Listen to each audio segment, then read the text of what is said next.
Narito ang mga pinakamaiinit na balita ngayong tanghali. 4 sugatan sa road rage incident sa Antipolo. Gitgitan, pinagmulan umano ng away. Higit sa 10,000 Muslim dumagsa sa Quirino Grandstand para sa Idil Fitr. Higit pisong taas presyo sa petrolyo, aarangkada bukas. Sa MBC TV correspondents, 66 anyos na magsasaka, patay matapos malunod sa dagat sa Lingayen, Pangasinan. Sa MBC TV Sports, TNT Tropang Giga, kampiyon sa PBA Commissioner's Cup matapos talunin ang Ginebra. At sa Showbiz Spotted, Superstar Music, ipinagdiwang ang ika-25 taon sa industriya sa isang anniversary concert.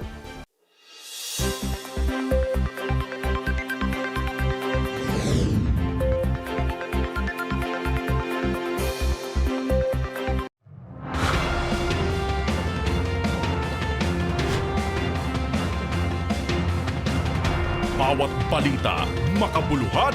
Bawat kwento, makapangyarihan. Boses ng Pilipino para sa Pilipino. Live mula sa MBC TV Studio. MBC TV Network News.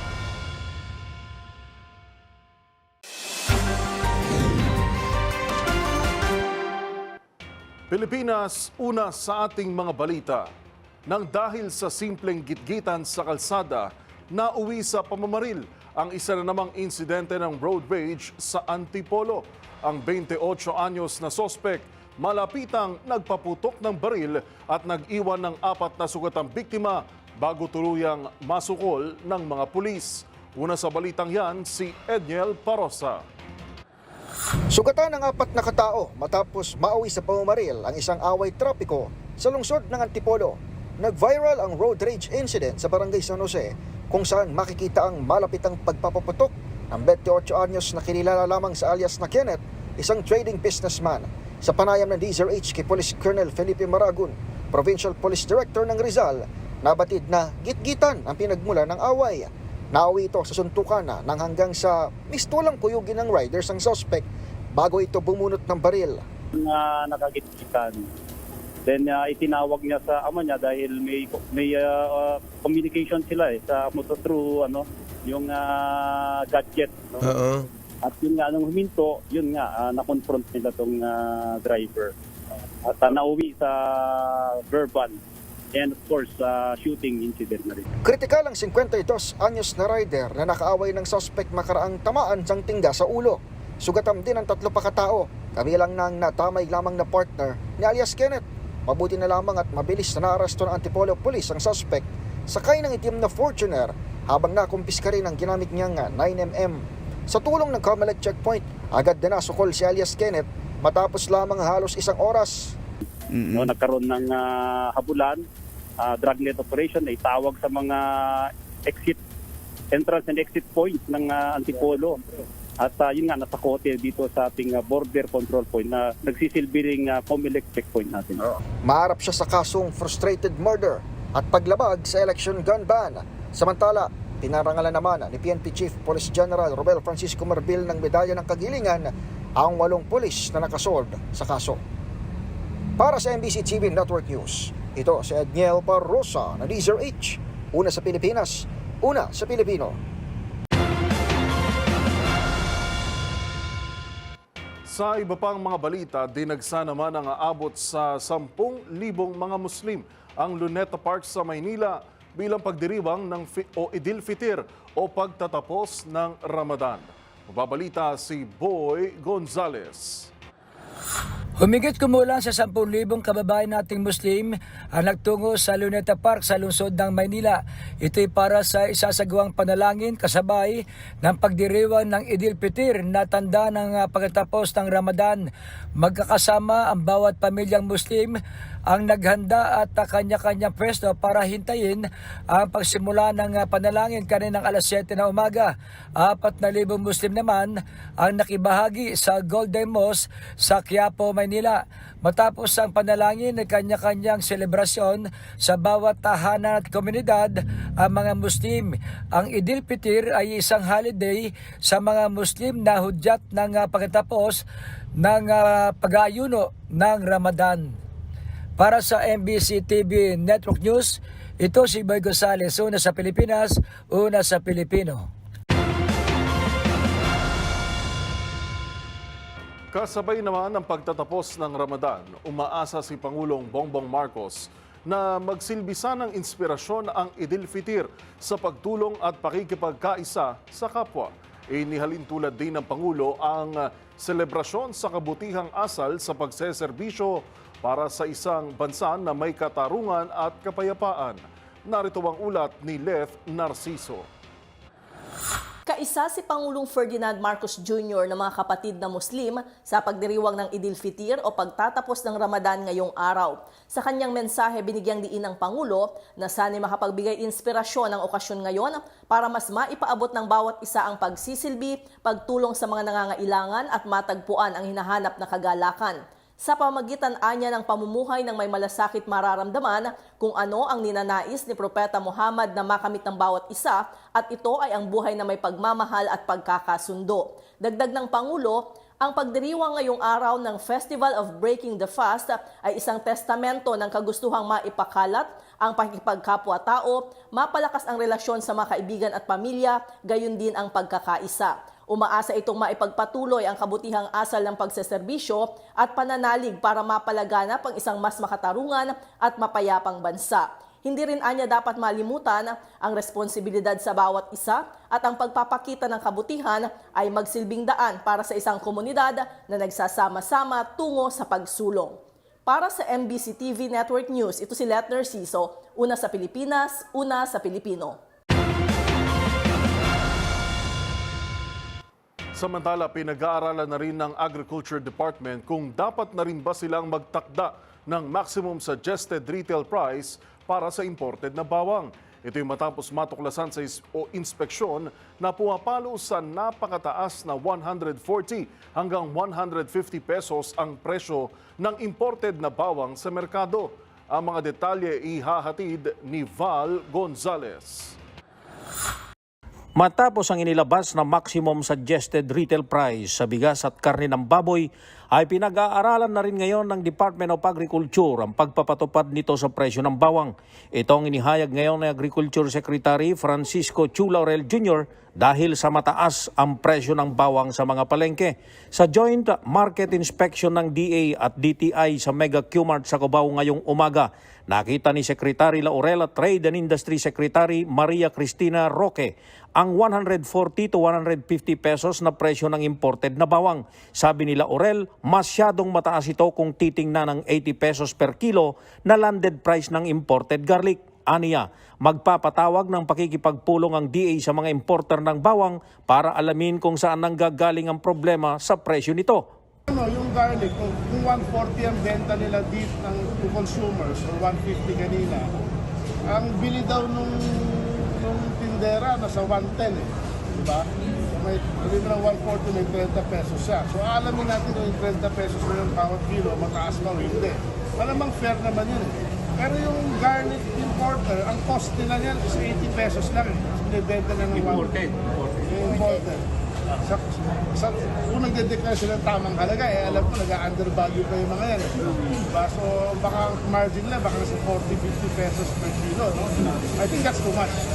Matapos sa Mega Q-Mart, ay nagsagawa rin ng kaparehong inspeksyon sina Kalihim Laurel at Roque sa malaking supermarket na katabi lamang halos ng palengke. Dito nakita ng dalawang mga opisyal na mas mura pa ang presyo ng ilang mga agricultural products sa supermarket kumpara sa ibang mga palengke sa Metro Manila. Samantala, compliant o sumusunod naman ang mga vendor ng Q-Mart sa MSRP ng bigas at karne ng baboy. Ikinatuwa ng Kalihim na mayroon pang nagbebenta ng 42 pesos na presyo ng bigas bagamat ngayong araw ay tinakda na sa 45 pesos ang MSRP sa imported na bigas.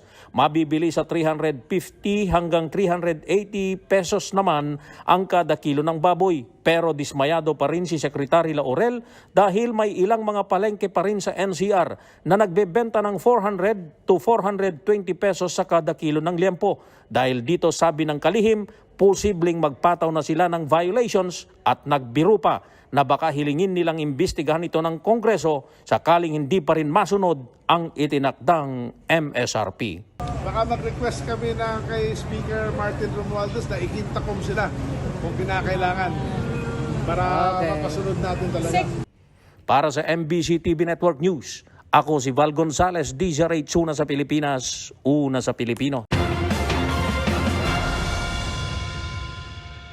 Samantala, kapit lang mga kapwa motorista. Kasadong ipatupad ang higit pisong dagdag presyo sa mga produktong petrolyo bukas unang araw ng Abril. Sa magkakahiwalay na abiso, 1 peso and 40 centavos ang itataas sa kada litro ng gasolina, habang parehong 1 peso and 20 centavos naman ang dagdag sa kada litro ng diesel at kerosene. Ayon sa Oil Industry Management Bureau ng Department of Energy, bunsod ito ng inaasahang bawas sa pandaigdigang supply ng langis. Epektibo ang oil price adjustment ng karamihan ng oil companies bukas alas 6 ng umaga.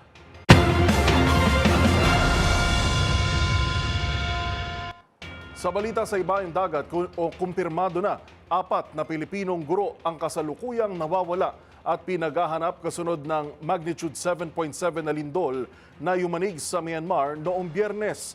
Kasado na rin ang ipadadalang humanitarian aid ng Pilipinas bilang pagsaklolo sa naturang bansa. Tinutukan yan ni Wina Hesoro. Kinumpirma ng Department of Foreign Affairs na 4 na Pilipinong guro ang napaulat na nawawala matapos tumama ang malakas na lindol sa Myanmar. Sa panayam ng DZRH News, sinabi ni DFA Undersecretary Eduardo De Vega na patuloy na pinaghahanap ang mga Pilipinong nawawala. Pag nawawala, no, hindi pa na-locate or mukhang sana hindi po, no, mukhang baka kasama sila sa isang gusali na isang condominium na bumaksak, no? O dahil sa tutol.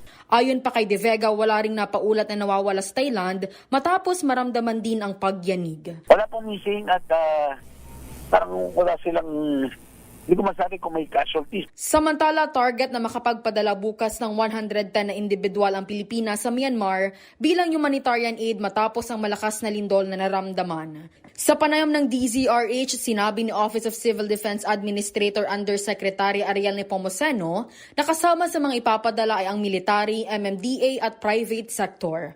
Sa utos na rin po ni Pangulong Bongbong Marcos ay target po tayong magpapadala sa kanila. Ang target po natin bukas, magpapadala po tayo ng Philippine contingent para makatulong po. Habang muli namang kinalampag ni Nepomuceno ang publiko na maging handa sa posibleng pagtama ng the big one sa bansa.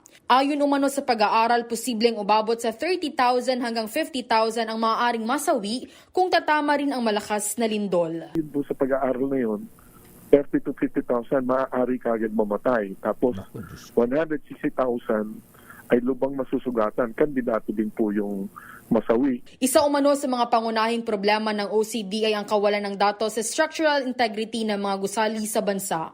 Pagdating umano sa paghahanda, kailangan ng first step ay ang engineering solution na dapat mailatag ng todo. Dapat din aniya na iwasto at iwasang mag-shortcut sa pagkuha ng building at construction permit. Nararapat umano na siguraduhin na tama ang plano, tamang execution ng plano dahil kapag iyan ay shinortcut, tayo rin ang mapapahamak. Pagdating po sa paghahanda, kailangan yung first step talaga, yung engineering solutions, mailatag pa ng todo-todo. Kailangan lang maintindihan po ng ating mga kababayan. Huwag po nating asahan lang ang national government. Siguraduhin po nating tama ang plano, tama po yung execution ng plano, dahil pag yan po isinortcut, yung pong gumawa ng paraan, mayroon pa tayong mga kababayan, pag nakaka-shortcut sa City Hall, natutuwa pa. Ang mapapahamak po ay mga tayo mismo, yung mga mahal natin sa buhay, ang mapapahamak pag hindi tama ang disenyo at ang implementasyon po ng mga struktura po natin. Para sa MBC TV Network News, ito si Wina Hesoro ng DZRH. Una sa Pilipinas, una sa Pilipinas.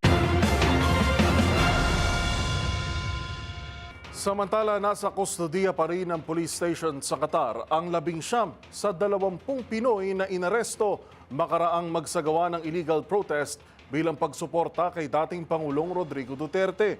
Dahil dito, nanganganib silang ipakulong ng aabot sa 3 taon. O di naman kaya ay ipa-deport pabalik sa Pilipinas. Una sa balitang yan, si Kyle Bulyas.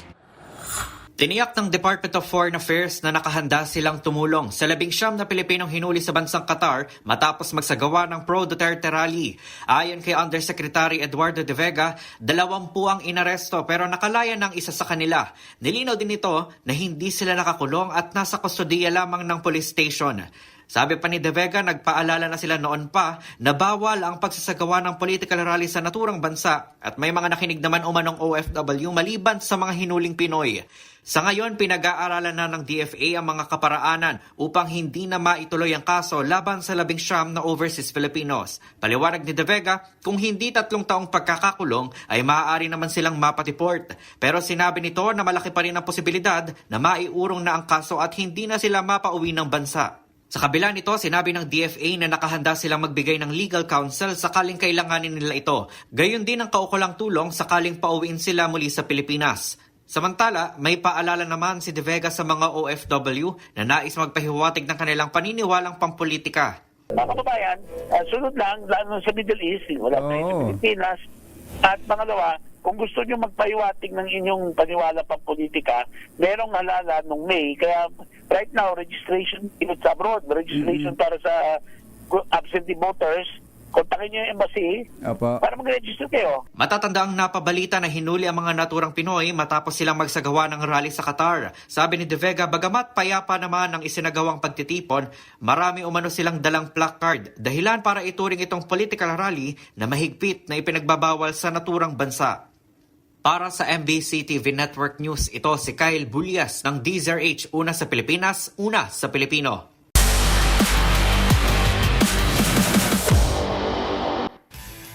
Sa mundo ng basketball, matagumpay na nasungkit ng TNT Tropang Giga ang kampyonato sa PBA Commissioner's Cup kontra Barangay Ginebra.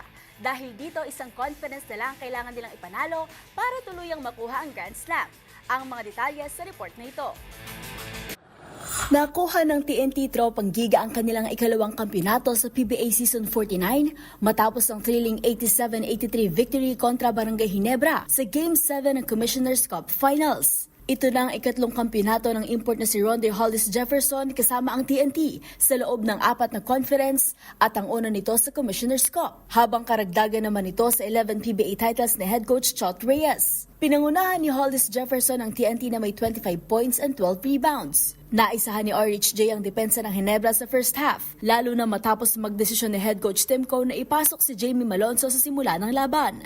Nagpatuloy ang kanilang matinding teamwork sa paunguna rin ni Finals MVP Reynan Batak na may 22 points at 4 na assists. Malaki rin ang naiambag ng unsung hero na si Glenn Cobontin na may 14 points with 50% shooting sa field. Habang may injury si RR Pugoy sa huling bahagi ng laban, sinamantala ni Cobontin ang mga ibinigay sa kanyang open looks ng depensa ng Ginebra, kung saan nakapukol siya ng 2 mahalagang 3-pointers sa fourth quarter at isang drive sa maling closeout ng Gene Kings. Ngayong mayroon ng kampyonato sa 2 magkasunod na conference ng TNT, may tsansa na silang makuha ang Grand Slam sa PBA Season 49 kung makukuha rin nila ang kampyonato sa darating na Philippine Cup na magsisimula sa April 9. Magugunitang ang huling koponang nakakuha ng Grand Slam ay ang San Mig Coffee Mixers noon pang 2014.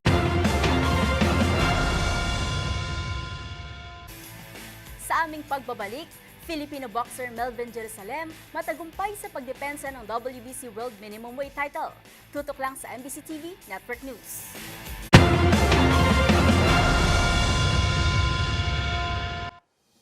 Narito pa ang mga balitang dapat ninyong abangan. Senatoriables na pasok sa Magic 12, hindi raw dapat magpakakampante. Sa MBC TV Global, higit 100 Pinoy na sangkot sa iba't ibang pagkakasala, ginawaran ng Royal Clemency. At sa Showbiz Spotted, bandang Lola Amor nagpasaring sa mga gumagamit ng kanilang kanta bilang campaign jingle nang walang pahintulot. Lahat ng yan sa pagbabalik ng MBC TV Network News.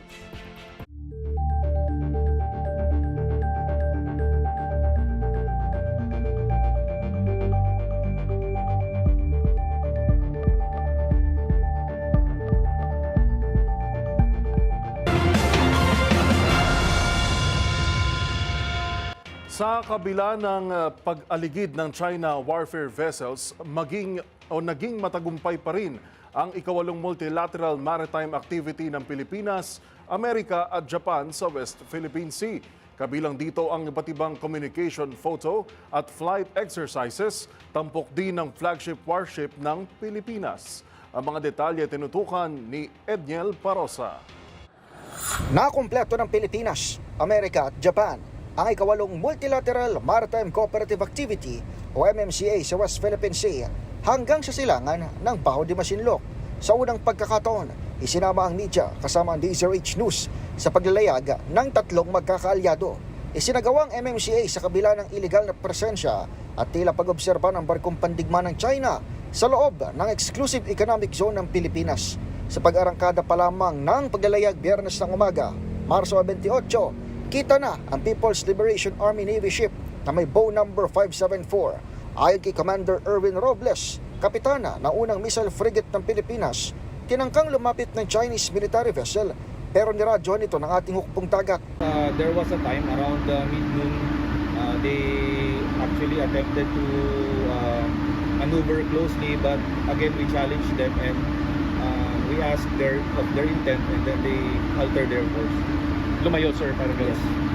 Walang sindak na gumulong ang communication exercises, personnel exchange, photo exercise, flight operations at division tactics ng iba't ibang assets ng Maynila, Washington at Tokyo.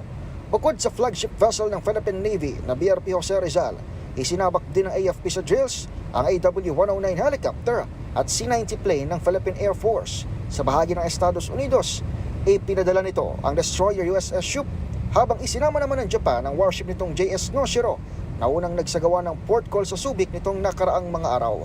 Samantala, isa sa mga tauhan ng US ay isang 29 anyos na PhilAm na sumama sa MMCA kasabay ng kanya mismong kaarawan. Sabi ni Quartermaster Chief Mark Rufo na nakabase sa Amerika pero may amang tubong Pangasinan, nagulat siya sa maganda at modernong warship ng Pilipinas. It's good that nakita ko yung Navy dito. It's, ano ba yan? Maganda. Gusto ko lang masabi maganda. Nangyaring MMCA sa mismo ring araw ng pagbisita ni US Defense Secretary Pete Hegseth sa bansa para sa Estados Unidos. Pagpapakita ito ng strong message o mariing mensaheng hantang alyansang suportahan ang isa't isa. It shows a strong message of our allyship with the Philippines and the Japanese, and that we are strong allies and we support each other. Para sa MBC TV Network News, ito si Edniel Parosa na DZRH. Una sa Pilipinas, una sa Pilipino. Positibo naman si House Speaker Martin Romualdez na isang patunay ng matibay na ugnayan ng Pilipinas at Amerika ang naging pagbisita ni US Defense Secretary Pete Hegseth sa bansa. Maliban dito, critical rin anya ang samahan ng dalawang bansa sa gitna ng tensyon sa West Philippine Sea. Narito ang ulat ni Milky Regunan.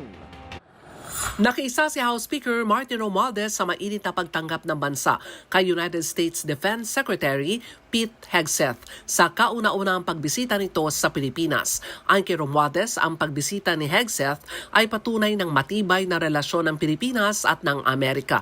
Ang pagbisitaan niya ni Hegseth ay nangyari sa kritikal na panahon sa rehiyon at mensahe na kailangang mapanatili ang kapayapaan, katatagan at sundin ng mga batas sa gitna na mga hamon at tensyon sa West Philippine Sea. Sabi ni Romualdez, hindi lamang tungkol sa seguridad ang pagpapatibay ng alyansa ng Pilipinas at Estados Unidos, Unidos, kundi ang panatilihin din ang defense cooperation at umiiral ang freedom of navigation at respeto sa international laws. Si Hegseth ay bumisita sa bansa para isulong ang mga security concerns ng dalawang bansa at highlight ang naging paipagpulong nito kay Pangulong Bongbong Marcos. Sa statement ng US Department of Defense, bahagi ng unang pagbisita ni Hegseth sa Asia ang Pilipinas at pupunta rin siya sa Japan, Guam at Hawaii.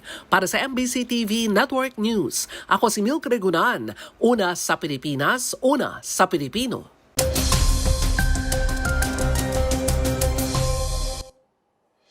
Pilipinas makakaranas ng mga pagulan ng silangang bahagi ng Southern Luzon, Visayas at Mindanao bunsod ng easterlies. Asahan ng kalat-kalat na thunderstorm sa Bicol, sa Quezon at Eastern Visayas, gayon din sa Zamboanga Peninsula at Surigao del Norte. Magdadala din ito ng makulimlim na panahon at mga panandaliang pagulan sa nalalabing bahagi ng bansa, maliban sa Batanes, na apektado naman ng northeasterly wind flow. Samantala, nakalabas na ng ating area of responsibility ang binabantayang low pressure area ng Pag-asa.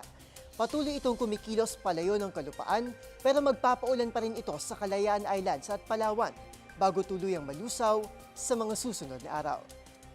Yan muna ang latest sa lagay nating panahon ngayong araw ng Lunes. Makinig sa ulat, manatiling mulat, at palagi mag-iingat at uminom palagi ng tubig.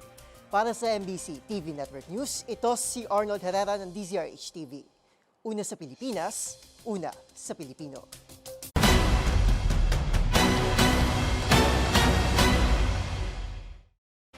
Hindi dapat umano na magpakakampante ang mga senatorial candidates kahit pa pumapasok sila sa top 12 ng mga survey. Sa panayam ng DZRH kay Dr. Guido David, sinabi nitong posible pa rin ang dark horse sa resulta ng halalan. Inihalimbawa ni Dr. David ang nangyari noong 2022 elections kung saan consistent number 1 sa naturang survey si Senator Raffy Tulfo, pero sa mismong election result ay pumangatlo lang habang nanguna naman si Senator Robin Padilla. Pwedeng may may parang dark horse or something, pero yung mga nasa top 6 medyo consistent sila. So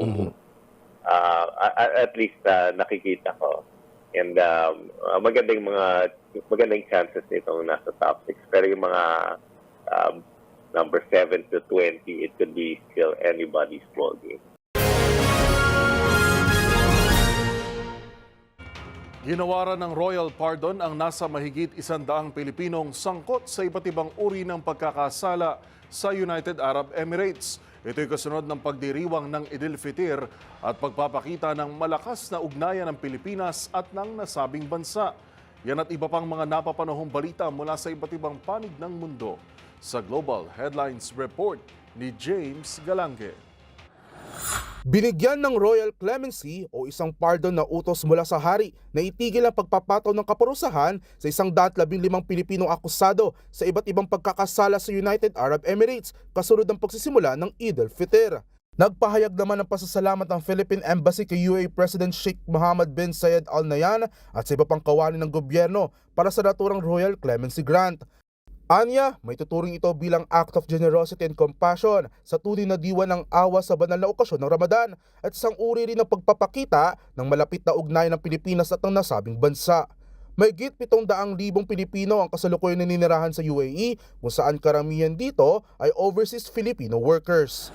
Samantala, ipinahayag naman ni United States President Donald Trump ang kanyang pagkadismaya kay Russian President Vladimir Putin matapos ang naging kanilang pag-uusap sa telepono, ayon sa ulat ng isang international media outlet. Ito'y matapos questionin ni Putin ang kakayahan ni Ukrainian President Volodymyr Zelensky bilang Pangulo, bagay na matatanda ang ginawa rin ni Trump noon. Pagbabala nito, kung sakaling hindi magkasundo ang Amerika at Russia para sa usaping kapayapaan sa Ukraine, mapipilitan niya itong itaas ang taripa sa lahat ng langis na aangkatin mula sa Russia. Sa iba pang balita, pumalo na sa mahigit 1,700 katao ang nasawi matapos yanigin ng 7.7 magnitude earthquake ang Myanmar nitong Biyernes. Mahigit 3,000 individual naman ang napaulat na sugatan at kasalukuyan nagpapagaling sa mga ospital, habang patuloy pa rin ang search and rescue operation para sa 300 pang nawawala. Ayon kay Junta Chief Senior General Min Aung Hlaing, inaasahang mas dadami pa ang bilang ng casualties sa mga susunod na araw, habang nagpaabot naman ng tulong ang mga kalapit nitong bansa tulad ng India, China, Thailand, Malaysia, Singapore at Russia para sa mga nasalantang residente. At yan naman nakalap nating balita mula sa iba't ibang panig ng mundo. Para sa MBC TV Network News, ito si James Galangin ng DZRH TV, una sa Pilipinas, una sa Pilipino.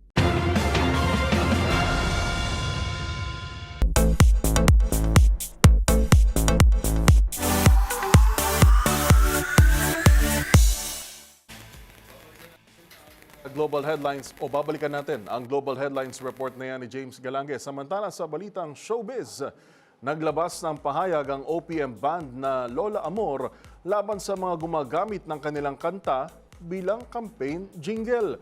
Ang reigning in Manila hitmaker sinabing hindi raw nagpaalam sa kanila ang mga kandidatong ito. Ang buong pahayag ng banda tutukan sa showbiz report na ito. May patama ang OPM band Lola Amor sa mga gumagamit ng kanilang hit song Raining in Manila sa pangangampanya. Sa X o dating Twitter, nag-reply ang banda sa pahayag ng isang netizen na tila nasusuya na raw siya sa naturang kanta dahil panay ito raw ang naririnig niyang campaign jingle. Say naman ng Lola Amor, nangyari na raw ito dati at mukhang heto na naman ngayon. Paglilinaw nila, ang lahat daw ng mga gumagamit sa kanilang kanta sa pangangampanya ay hindi nagpaalam. Kaya naman, paalala nito, vote wisely. Sa isa pang hiwalay na post, nanindigan ng banda na hindi sila mag-endorso ng isang kandidato na hindi nila pinaniniwalaan o hindi nila alam ang plataporma. Una rito, ang rapper namang si Omar Baliw ang nagpahayag ng pagkadismaya matapos gamitin ng isang kandidato ang kanyang kanta ng walang pahintulot. Ngayong buwan lang ang rap artist formal lang ang naghain ng kasong copyright infringement laban kay Pastor Apollo Kibuloy.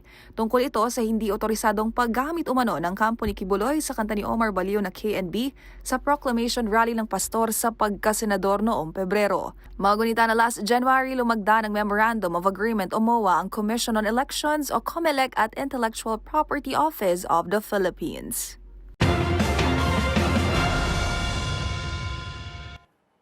Abangan sa aming pagbabalik, insidente ng pagnanakaw sa isang tindahan sa Iloilo City sa pool sa CCTV.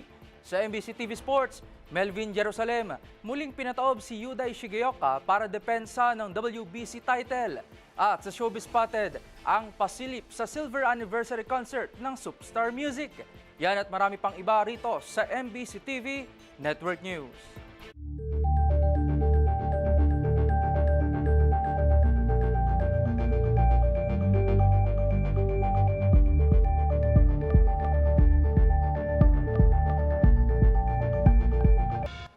Tuloy-tuloy naman ang pangangampanya ng Trabaho Party List para isulong ang karapatan ng mga manggagawa kasunod ng kanilang pag-angat sa survey ng Social Weather Station o SWS. Batay sa survey, higit doble ang iniangat ng posisyon ng naturang partido. Nagbabalik si Edniel Parosa. Sa pag-arangkada ng local campaign noong Biyernes, Marso 28, sinabayana ng pagsuyod ng Trabaho Party List ang lungsod ng Maynila upang ilatag ang kanilang mga plataporma. Magapong inikot ni Trabaho Party List nominees Attorney Johan Bautista at Ninay Chavez ang capital city kasama ang aktres na si Chi Filomeno. Sa kanyang talumpati, tiniyak ni Chavez sa mga Manileño na layunin ng Trabaho Party List ang mabigyan ng maganda at patas na oportunidad ng lahat gaya ng makatarungang sahod, benepisyo at pinaigting na proteksyon sa mga manggagawa. Dagdag pa ni Chavez, dahil sa pagpapalakas sa bawat manggagawa ang pangunahin nilang plataporma, target ng Trabaho Party List na makapag-ipon ng bawat isa, oras na makapagretiro na ang mga ito. Ilang araw bago ang pag-arangkada ng local campaign, ibinandera ng Trabaho Party List ang kanilang pag-angat sa survey ng social weather stations kung saan nasa ika-22 ranggo na ang grupo. Malaki ang iniangat ng 106 Trabaho Party List na mula sa ika-54 na pwesto noong Disyembre, umakyat sa ika-26 na ranggo nitong buwan ng Pebrero. Para sa MBC TV Network News, ito si Edniel Parosa na DZRH, una sa Pilipinas, una sa Pilipino.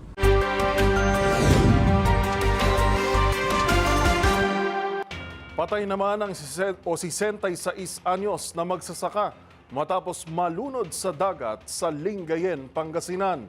Yan at iba pang mga rumarapidong balita mula sa probinsya, hatid ng iba't ibang istasyon sa ilalim ng MBC Media Group. Dead on arrival na sa Lingayen District Hospital ang isang 66 anyos na magsasaka matapos itong malunod sa Lingayen Beach. Sa ulat ni OIC Chief of Police Lieutenant Colonel Amormillo Sumini, alas 9:20 ng umaga kahapon, naglalangoy ang biktima sa may hanggang baywang na lalim ng tubig nang hampasin ito ng malaking alon at natangay sa malalim na bahagi ng dagat at hindi nito nakita ng kanyang mga kasamahan kaya humingi na sila ng tulong. Agad nagsagawa ng rescue ang PDRMO at LDRMO at makalipas ang ilang sandali natagpuan ang wala ng malay na katawan ng biktima at nadala agad sa paggamutan, subalit dineklarang dead on arrival na ng attending physician. Para sa MBC TV Network News, ito si Freddy Pajardo, Aris 31, una sa Pilipinas, una sa Pilipino. Na-capture ng CCTV camera ang pagnanakaw sa tindahan ng manok sa Barangay Bulilao sa distrito ng Mandurriao, Iloilo City. Ayon kay Barangay Kagawad Jordan Fuerte, ipina-blotter ng empleyada ang nangyari sa kanilang barangay. Ayon sa complainant, nagkataon na nakatalikod siya dahil na naglilinis nang natuklasan na nawawala ang kanyang cellphone. Kaagad na nireview ng complainant ang CCTV footage at nakita na kinuha ng isang lalaki ang cellphone. Humingi ng tulong ang complainant sa mga barangay tanod, ngunit hindi na inabutan ng suspect na may dalawa pang kasama. Patuloy na iniimbestigahan ang identity ng mga suspect. Para sa MBC TV Network News, ito si RH39, Aini Grace Bravo, una sa Pilipinas, una sa Pilipino. Tumanggap naman ng cash allowance mula sa local government units katarman ng mga CAFGO o Citizen Armed Force Geographical Unit ng 43rd Infantry Battalion. Ang nasabing cash allowance na natanggap ay sa first quarter ng taong 2025. Doon mismo binigay ang nasabing cash allowance sa 43rd Infantry Battalion sa Barangay Magsaysay, Lope de Vega. Ayon sa Katarman Information Office, ang bawat isang CAFGO ay tumanggap ng 3,000 kung saan 77 ng mga CAFGO ang nakatanggap para sa buwan ng Enero, Pebrero at Marso ngayong taon. May karagdagan naman ay binigay ang local government units katarman na 1,000 para sa buwan ng Disyembre 2024 na allowance. Ang 1,000 allowance sa kada buwan ng nasabing mga CAFGO ay tulong ng local government units para sa kanilang mga pamilya. Sinimulan ito ipatupad noong buwan ng Oktubre taong 2024 at napag-alaman na ang nasabing cash assistance ay hiniling mismo ng Army bilang karagdagan ng tulong sa nasabing mga CAFGO.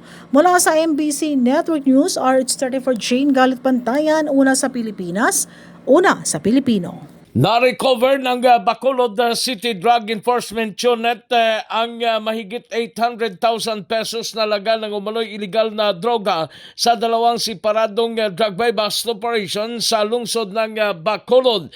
Unang naresto si Floyd Chan, 36 anyos, ng Purok Kabugwason, Barangay Mansilingan, matapos nakuha sa kanya ang 65 grams ng umano'y shabu na more or less may standard drug price na 442,000 pesos at isang kalibre 38 na revolver na huli din sa follow-up operation ng CDEO operative sa Purok San Roque, Barangay Handumanan, si Jason Tanghal, 29 anyos, matapos na recover ang 56 grams ng suspected shabu na more or less may standard drug price na 380,000 pesos.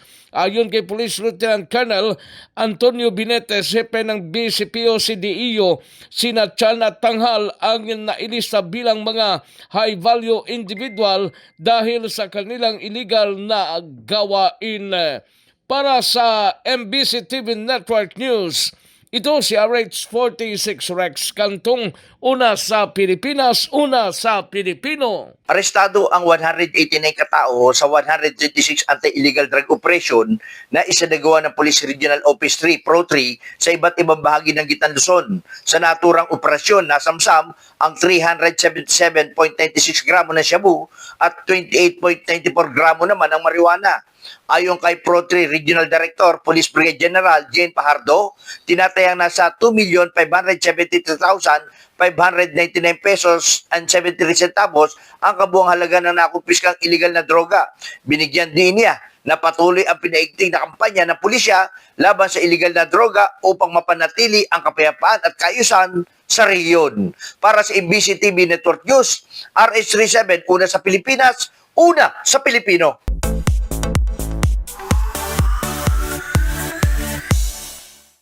taon ng orihinal na musikang Pilipino.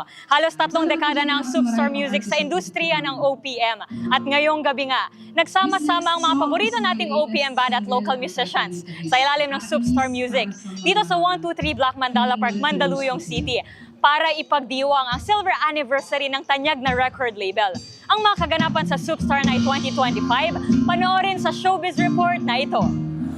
Heaven para sa mga OPM fans ang naging anniversary concert ng Superstar Music nang dalhin ng naturang record label ang halos lahat ng mga artist nito sa isang entablado bilang selebrasyon sa 25th year nito sa industriya. Dito, unang nagpasiklab ang mga bandang We Got na hatid ay good vibes reggae music na sinundan naman ang banda ni Cleggy na 14 na taon na sa ilalim ng Superstar at mga new and upcoming artists na sina Mizael at Jem at syempre ang Sandwich by Raymond Marasigan at Diego Castillo. Hindi rin nagpahuli sa second set ang mga bandang Imago.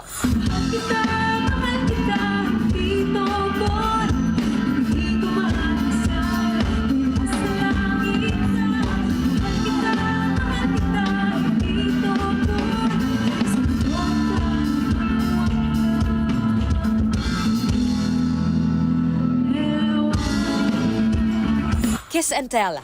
Kung sino pang di mo inaakala, siyang karugtong mo pala sa'yo mahalari. Grace Note.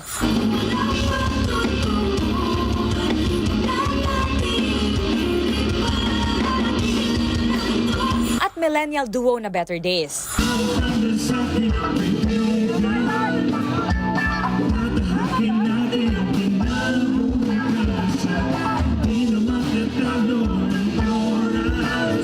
Pati na rin ang all-time favorite bands na Moonstar 88.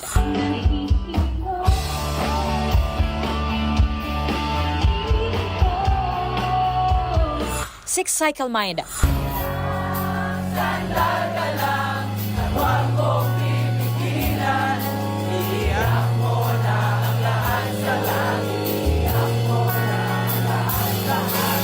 Ultra Combo, The Vowels They Orbit at Hey June na tumapos ng gabi. Pero kasi iyak ka, isa lang ito kaya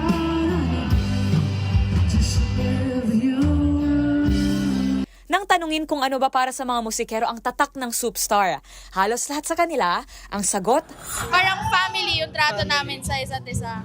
Kaya kami dito sa... Yeah, so kami We're not just bandmates, we're family. We're family. So ayon kasi sa bandang Grace Note, nakikita nila si Mr. Darwin Hernandez, ang founder ng Superstar Music, na para ng kanilang ama, na naniniwala sa potensyal at nakasuporta sa journey ng lahat ng artist sa ilalim ng naturang record label. We see him as our father, which is ano din naman, yun din yung nakikita ng lahat ng mga bands with him. So para sa taong 2025, new music and tours naman ang hatid ng mga Superstar artists para sa kanilang mga avid listeners and supporters. Gaya nga ng pagbibida ni Mizael, sa Superstar, maraming niluluto para sa fans. Para talaga kayong nagluluto, niluluto nyo yung isang putahe para maging masarap, para pag binigay namin sa tao, solid yung, hindi siya pagkain pero kanta, pero solid siya pag binigay namin sa kanya. Bukod sa performances, hindi rin pinalampas ng mga dumalo ang merch booth, tampok ang iba't ibang outfit accessories na may logo ng mga bands, na ang ilan suot na nga ng mga mismong miyembro ng banda. Nabuo ang Superstar Music mula sa pagmamahal ni Mr. Hernandez sa musika at sa pagsusulat ng mga awitin. Opisyal itong itinatag noong taong 2000 nang pumirma ang bandang Moonstar 88 sa record label. Kamakailan nga, bilang bahagi ng selebrasyon ng silver anniversary nito, ay binuksan ng Superstar Museum. Tampok ang iba't ibang music memorabilia, kabilang ang mga instrument, CDs, damit sa mga MV at kopya ng mga handwritten lyrics, pati na rin ang mga trophies na naiuwi ng mga Superstar music artists. Para sa MBC TV Network News, sa ngalan ni Showbiz Angel Angelica Cosme, ako po si Rose Babiera ng DZRH TV. Una sa Pilipinas, una sa Pilipino.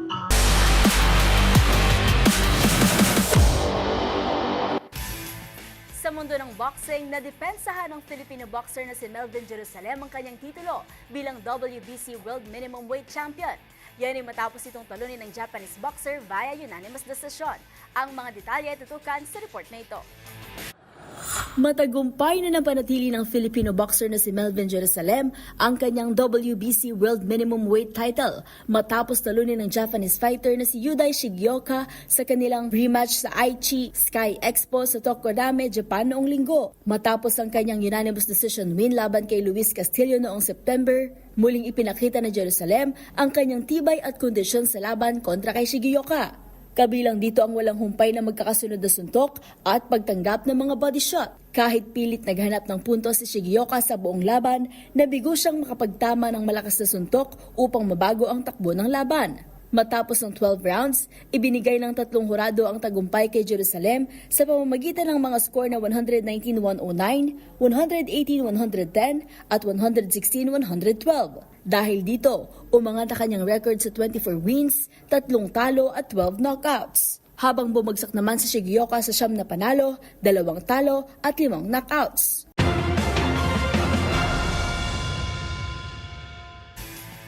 At yan ang mga latest updates sa mundo ng sports. Para sa MBC TV Network News, ito si Mili Borja ng Deezer HTV, una sa Pilipinas, una sa Pilipino. Balik sa'yo, Yuel.